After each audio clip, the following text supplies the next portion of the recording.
Portland mayor asks for federal deputation of police officers to end. A key feature of the designation is that anyone who assaults a federally deputized official could be subject to federal charges, Wheeler said.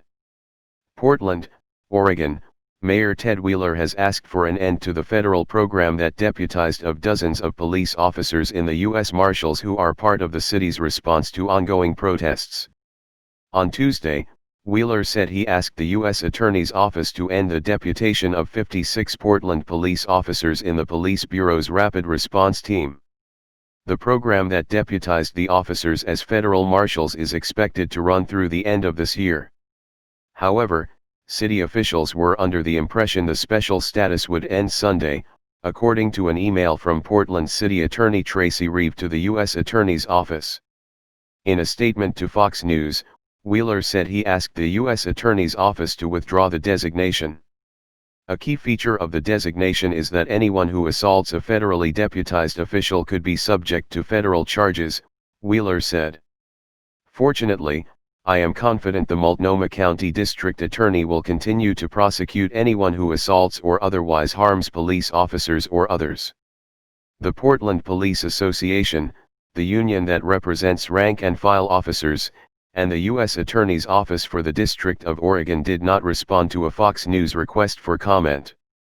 The officers were deputized before last weekend's rally planned by the Proud Boys, a far-right hate group, according to the Southern Poverty Law Center. Its members have repeatedly clashed with counter-protesters in Portland, and officials increased the presence of law enforcement to prevent any violence. No major incidents were reported. In Reeves' email, she said city leaders thought the deputation would end with Gov. Kate Brown's state of emergency declaration, which ended Sunday night. The Proud Boys were put in the spotlight after President Trump's refusal to condemn armed militias and white supremacists during Tuesday's debate against Joe Biden. When the group was brought up, Trump said, "Proud Boys, stand back and stand by." On Wednesday, Wheeler condemned Trump's statements. Yesterday morning, city leaders met with the Western States Center for Training about the history and tactics of white supremacy, he said.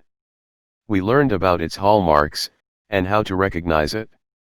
Then, last night, we saw it in action when Donald Trump refused to denounce white supremacy, and in his not-so-veiled call for his supporters to engage in intimidation at the polls and elsewhere.